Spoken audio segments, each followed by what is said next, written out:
Halo teman-teman, perkenalkan, namaku Nica Malfatwasna dari kelas PB3B.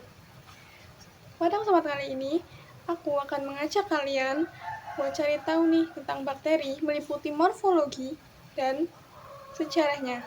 Sebelumnya, kalian udah tahu kan apa itu bakteri?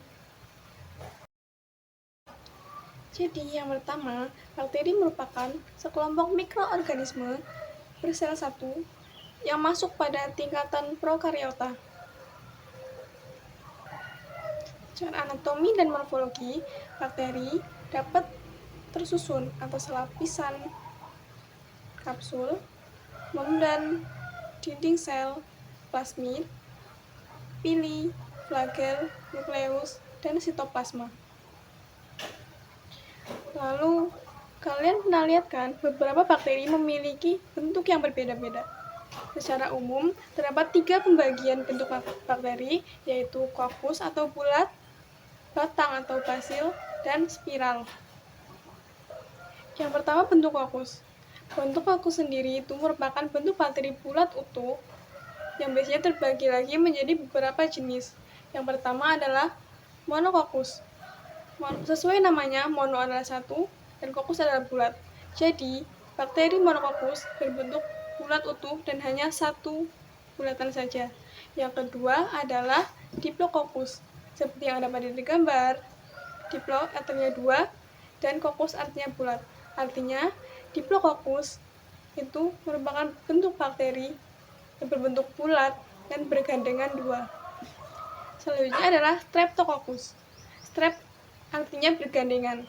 Jadi, di situ ada beberapa bulatan bakteri yang saling bergandengan dan membentuk satu koloni.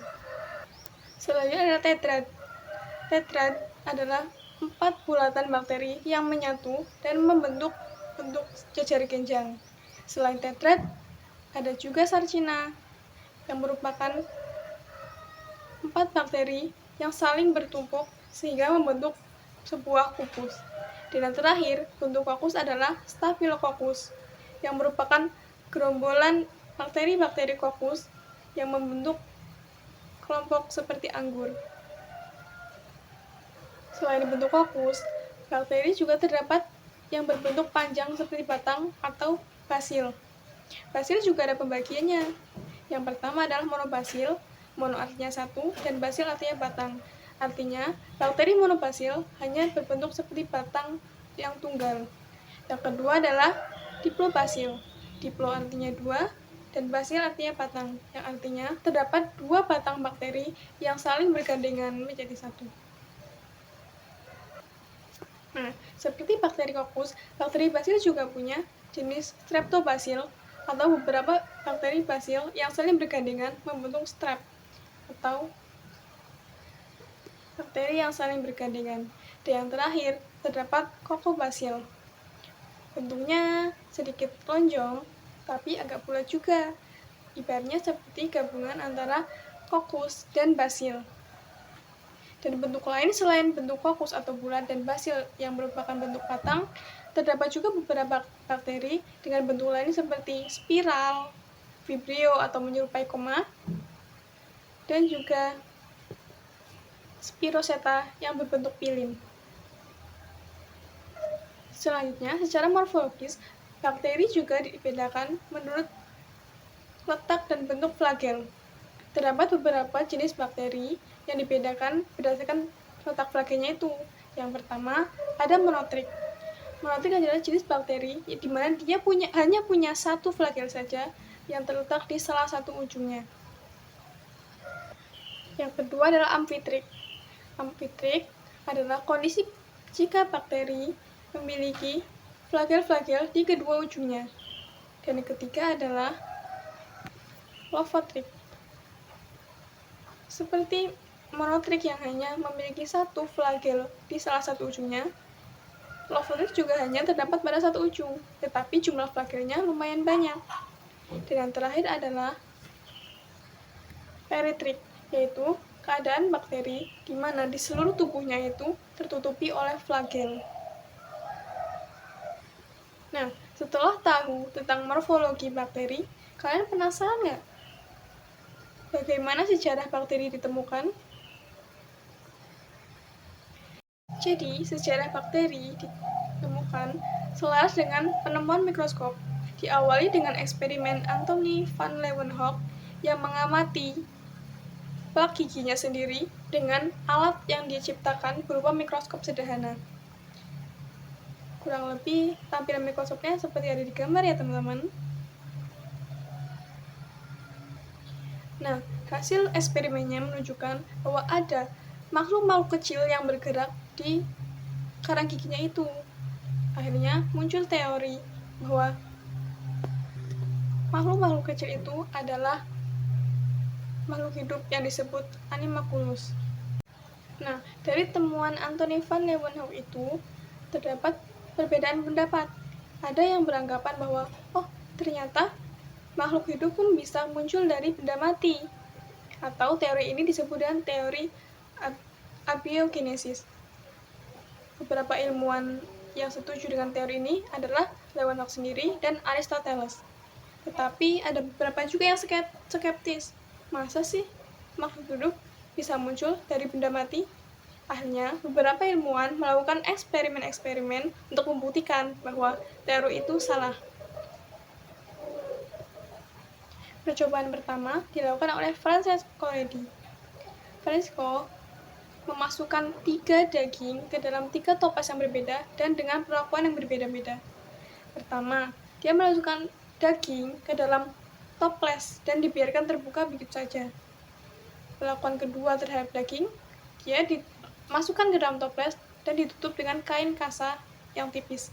Dan yang ketiga, toples berisi daging itu ditutup dengan rapat dengan toples sendiri. Nah, bagaimana hasilnya? Untuk toples yang dibiarkan terbuka, beberapa hari kemudian muncul belatung dengan jumlah yang banyak. Untuk toples yang ditutup dengan kasa juga muncul belatung, tapi jumlahnya lebih sedikit.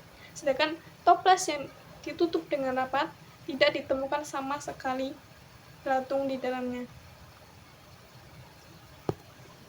Hal tersebut menunjukkan bahwa mikroorganisme itu tidak datang dari benda mati, tetapi dari udara luar yang membawa larva bakteri dan akhirnya tumbuh dan berkembang di dalam daging. Artinya, pada toples yang tertutup rapat tidak ada satupun belatung yang ditemukan, sedangkan pada toples yang ditutup kasa dan dibiarkan terbuka, terdapat belatung yang ditemukan. Itu artinya, mikroba bisa disebarkan melalui udara. Begitupun eksperimen oleh Spallanzani. Spallanzani menggunakan kaldu yang dipanaskan.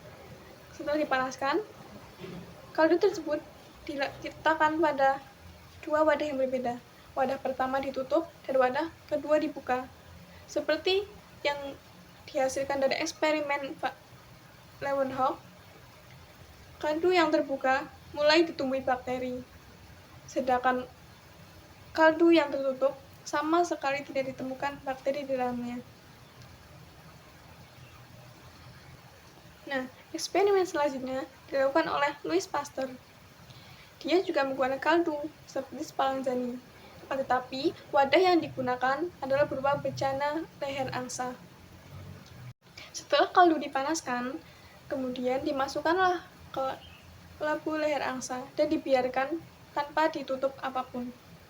Mula-mula, setelah dibiarkan beberapa hari, tidak terdapat perubahan terhadap kaldu tersebut. Nah, setelah itu, Louis berusaha memiringkan labunya. Setelah dimiringkan,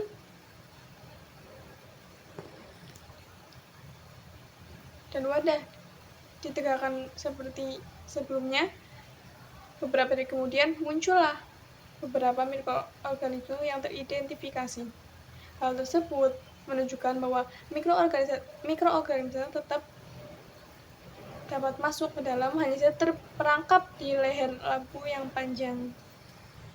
Nah, dari 3 eksperimen ini, kita dapat tahu bahwa ternyata mikroorganisme itu tidak berasal dari benda mati, tetapi suatu makhluk hidup berupa mikroorganisme dapat muncul dari makhluk hidup sebelumnya.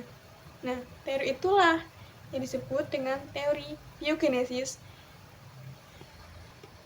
yang pada akhirnya membantah teori abiogenesis. Nah, kurang lebih seperti itu teman-teman, bagaimana morfologi dan sejarah dari penemuan bakteri. Sekian dari aku, terima kasih.